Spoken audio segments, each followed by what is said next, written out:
이거는 솔직히 뭔가 제가 조언이라기보다는 우선 제일 먼저 하고 싶은 말은 좀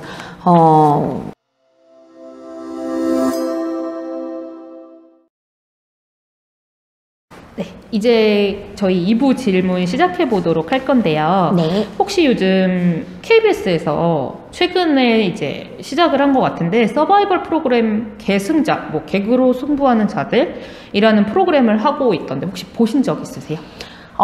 제 동기 한 명이 나와서 그냥 짤로만 네. 개그 콘서트의 주역분들과 이제 팀으로 이렇게 해서 개그 서바이벌을 하는 프로그램이던데 네. 이제 보시면서 되게 옛날에 같이 이제 뭐 이렇게 짜고 뭐 이렇게 코너 짜고 하셨던 게 되게 많이 생각이 나실 것 같아요. 네. 어떻게 보면은 약간 개그우먼이란 직업이 잠정적 중단 상태 같은 느낌을 받아요. 그럼에도 불구하고 이걸 되게 준비하는 친구들이 되게 많더라고요. 네. 네, 그래서 보니까 이게 알게 모르게 자기들끼리 그런 거를 아이디어를 짜는 거를 공유하는 노하우를 공유하는 그런 카페 이런 게 굉장히 많던데 혹시 미니님께서 그때 당시에 아이디어 같은 거 짜고 할 때 어떻게 영감 받으셨는지 좀 여쭤볼게요. 일부에서 말씀드렸던 것처럼 저는 이제 연극영화과 출신의 개그우먼이다 보니까 개그를 짜는 거에 대한 두려움이 제일 컸어요. 네. 뭐 예를 들면은 연극영화과는 어쨌든 작품을 올리다 보니까 이미 대본이 있는 상태에서 무대에 올라가는 거잖아요. 네네. 근데 개그맨은 작품이 나와 있는 건 그런 상태가 아니라 작품을 만드는 그쵸. 게 주된 작업이었었기 때문에 그거에 대한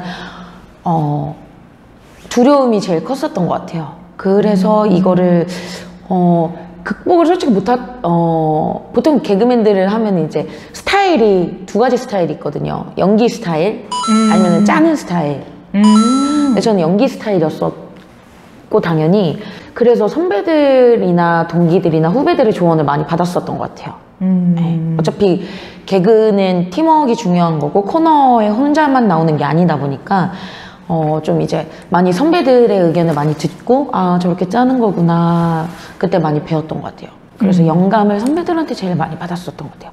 잘 짜는 선배님들. 이 코로나라는 이유 하나만으로 너무 많은 변화가 우리도 그 누구도 예상치 못하게 다가와서 굉장히 나도 예상치 못했던 변화를 미니님 역시도 조금 느끼셨을 것 같아요. 네. 그 잠깐 사이에 혹시 내가 원치 않게 내가 서려고 했던 무대들이 캔슬되고 그 나를 찾으려고 했던 사람들이 사라지고 하면서 혹시 그 잠깐 사이에 슬럼프나 이런 게 오시지는 않으셨나요?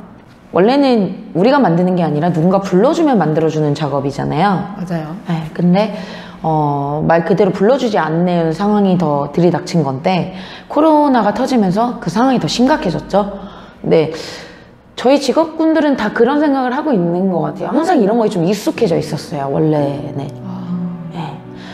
개콘 할 때도 점점 시청률은 떨어져 있었고 점점 코너 통과가 쉽지가 않고 저 또한 그래서 개그 콘서트를 많이 무대에 못 올라갔었고 그러면서 이런 거에 익숙해졌고 왜 안 불러주지? 이런 생각을 생각보다는 그러기에는 이제는 너무 이 바닥에 활동을 너무 많이 한 느낌이었어가지고 작년 이맘때쯤에는 원래 크리스마스 뮤지컬을 준비를 하고 있었거든요. 근데 그래서 무대가 셋업이 되는 날 딱 공연장에 갔더니 나라에서 이제 코로나 제일 심각한 단계가 돼가지고 공연이 취소됐습니다 라고 하는 거예요. 그래서 무대 오늘 만들어져가지고 처음 봤는데 못하는구나. 또 이것도 나랑의 기회가 안 맞구나 이 공연도.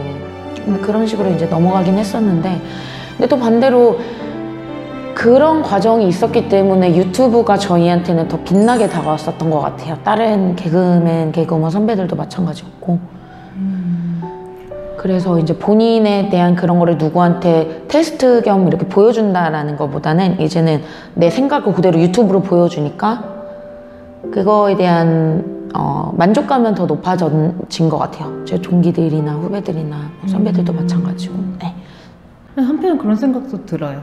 물론 나를 보여줄 수 있고 어떻게 보면 팬들과의 소통은 조금 더 가까워졌지만 그 무대에서 바로 내 앞에서 관객들과의 소통은 사실 조금 사라진 그쵸. 거잖아요. 그거에 대한 아쉬움과 갈망은 그래서 제가 연극을 시작하게 됐어요. 네. 그런 것 때문에. 그리고 원래 개그맨이 되고 싶어서 연극영화과에 들어갔다가 개그 콘서트를 들어간 건데 개코는 폐지가 되고, 그러다 보니까 다시 제일 처음 배운 나의 이런 예체능 계열이 연기다 보니까 그 순수 연기를 또 다시 하고 싶어지더라고요. 그래서 레미제라블이라는 연극을 맞아요. 하게 되고, 네, 지금 500에 30이라는 작품도 하게 되고 이렇게 된 건데, 결국에는 근데 관객과의 그런 게 또 그립기도 했었고, 또 제가 따질 입장이 아니니까 오디션을 봤는데 불러주셨으니까 또 간 거고, 네, 그렇게 진행이 된 것 같아요. 사실 일부에서 언급은 하지 않았지만 이제 얘기를 조금 여쭤보자면 네. 되게 특이하게 실제 데뷔는 공채 개그맨이 아니라 사실 영화 세시봉이시잖아요. 네. 어떻게 영화로 첫 데뷔를 하시게 되신 거예요? 그게 제가 대학교 4학년 때 23살에 나온 작품인데, 그때 갑자기 에이전시에서 전화가 왔어요. 근데 영화 오디션이 잡혔다. 근데 이게 좀 급한 거라 연기 영상을 찍어서 보내달라고 하시더라고요. 그래가지고 연기 영상을 찍어서 보냈더니 찍자 해가지고 찍게 된 거죠. 그게 데뷔가 될 줄은 몰랐는데, 근데 그때 제가 여고생 3 역할이었는데 여고생 1 역할이 박소담님이셨죠. 네. 그래서 되게 신기했어요. 주변에서 이렇게 내 주변에서 잘된 사람이 있구나. 물론 막 그때는 뭐 너무 단역이고 하루 봤나 그랬을 거예요. 근데 하루만 봤지만 어쨌든 이렇게 되게 이제 완전 대스타가 되셨으니까 부럽기도 하면서, 또 나는 언제 또 이렇게 찍을 수 있을까 영화를, 이런. 네. 아까 이제 레미제라블을 언급을 하셨잖아요. 네. 사실 거기 2020년대 레미제라블에서도 또 굉장히 오랫동안 출연을 하신 걸로 알고 있습니다. 무대의 성향 자체가 조금 달라졌지만 그래도 비슷하다고 하면 무대라는 것 자체는 비슷할 것 같아요. 네. 하지만 연기를 하시면서 개콘에서 하셨을 때 무대와 또 레미제라블에서의 내가 보여지는데 무대에서의 나와는 조금 다르실 거라고 생각을 해요. 네. 연기를 하시는 입장에서. 아. 네. 어떤 부분이 또 같고 어떤 부분이 다르다고 느껴지셨어요? 같은 부분은 우선 무대라는 공간이 같고 바로 앞에 관객이 있고, 네. 그 차이점은 일회성이 제일 큰 것 같아요. 네. 개코는 NG라는 개념이 있잖아요. 그쵸. 근데 연극은 NG를 내면 안 되잖아요. 무조건 그런. 계속 가야죠. 네. 무조건 NG를 내면 그 NG를 낸 거를 그대로 끌고 가야 되는 게 연극이다 보니까 거기에 대한 매력을 제일 많이 느꼈던 것 같아요. 연극에 대해서. 네. 한 번 지나간 건 다시 돌아오지 않잖아요, 연극은. 네, 그쵸. 그 순간의 거를 딱 느끼니까. 그래서 그런 생동감은 확실히 더 연극이 있는 것 같아요. 근데 이제 개콘의 또 장점은 모니터링을 할 수 있다는 거죠. 연극은 제가 하는 거를 볼 수가 없잖아요. 그쵸. 네, 근데 개코는 제가 나오는 거를 볼 수가 있으니까, 그 당시에 ING의 배움은 연극이 더 큰데, 그 후에 애프터의 배움은 개콘이 더 큰 것 같아요. 네.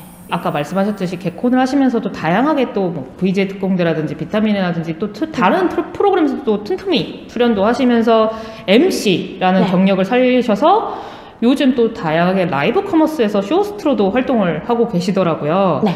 근데 어떻게 보면 약간 쇼호스트라는 거는 홍보에 치우쳐져 있는 직업군이라는 생각이 조금 들어요. 네.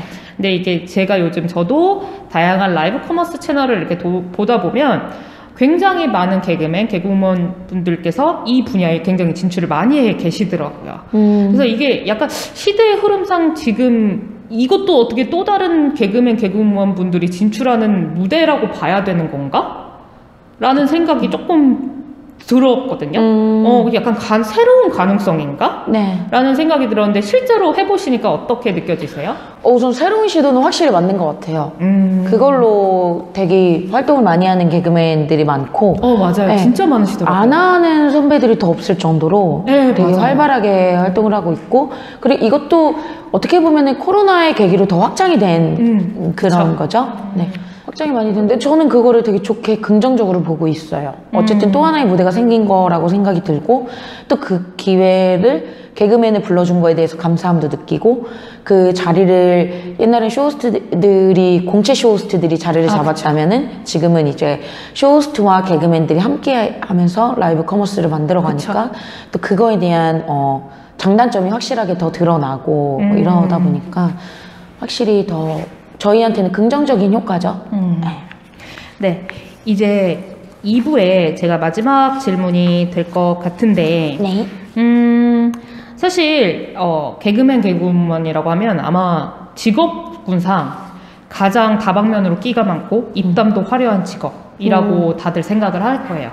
근데 아까 제가 잠깐 말씀드렸지만 유튜브나 이런 데를 보면 일반인들 중에서도 굉장히 끼가 많으신 분들이 점점점 두각을 나타내고 그분들이 일반 매체로 넘어오고 계신 그쵸. 상황이라 약간 방송인이라는 이 경계를 봤을 때 되게 많이 흐려지고 있다는 느낌은 보여요. 네. 이제 특정하게 누가 개그맨 개그우먼 누가 이게 없이 그냥 끼 있는 사람은 다 방송인을 할 수 있는 것 같은 느낌을 받거든요. 이제 서서히 개그맨, 공채 개그맨 시험은 점점 사라지고 KBS 같은 경우는 이제 약간 좀 멈춘 상태죠. 네. 예, 그럼에도 불구하고 이 직업을 아직까지 원하는 친구들이 꽤 상당히 많이 존재를 하더라고요. 실제로 이 길을 걷고 또 이 길에 있으시면서 어떻게 보면은 아예 전성기 때 이 직업에 들어가셔서 있으셨던 게 아니라 약간은 하향세 길에 그쵸, 있으실 많이 때 하향세. 네, 들어가셔서 거기서 시작을 하셔서 지금 다양한 루트로 일을 하시는 경험을 하신 거잖아요. 네. 이 직업을 준비하는 친구분들에게 선배님으로서 조언을 해주셨으면 좋겠습니다. 이거는 솔직히 뭔가 제가 조언이라기보다는 우선 제일 먼저 하고 싶은 말은 좀 미안하단 말을 하고 싶죠.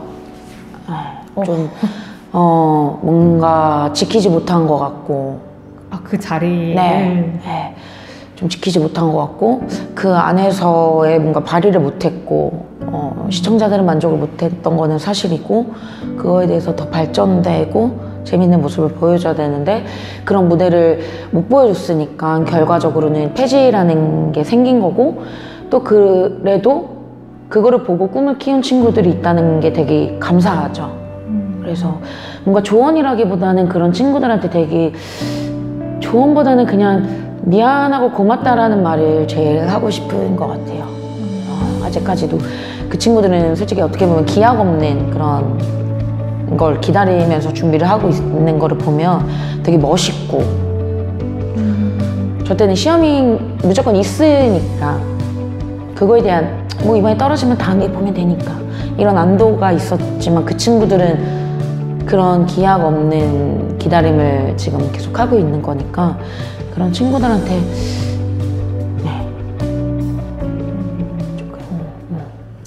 그러면 한 가지만 더 질문을 드리자면 방송인이란 타이틀 다 빼고 개그우먼이라는 타이틀을 끝까지 고수를 하신다면 앞으로 어떤 개그우먼 김민희로 남고 싶으세요?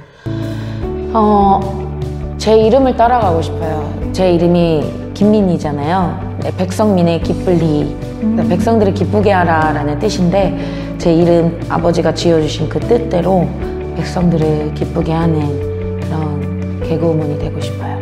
요즘 뭐 코로나가 이번에 터진 거지 그동안 각자 개개인의 힘듦은 다 있었잖아요. 근데 그런 힘듦들을 그냥 뭐 잠깐이라도 내려놓을 수 있게 좀 기쁨을 줄 수 있는 그런 사람, 그런 개그우먼이 되고 싶어요.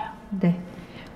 분야는 다르지만 지금 하고 계신 여러 분야에서 충분히 여러분들에게 그런 행복감 그리고 또 감동을 주고 계신 것 같습니다. 감사합니다. 그래서 이걸 보고 혹시나 같은 꿈을 꾸는 친구들도 좌절하지 않고 분명히 다른 분야에서 자신의 꿈을 키울 수 있을 것 같다라고 생각이 들어서 굉장히 긍정적으로 응원을 줄 수 있는 메시지가 되지 않을까 생각합니다. 네, 그러면 저희는 3부 인터뷰 진행하도록 하겠습니다. 감사합니다. 감사합니다.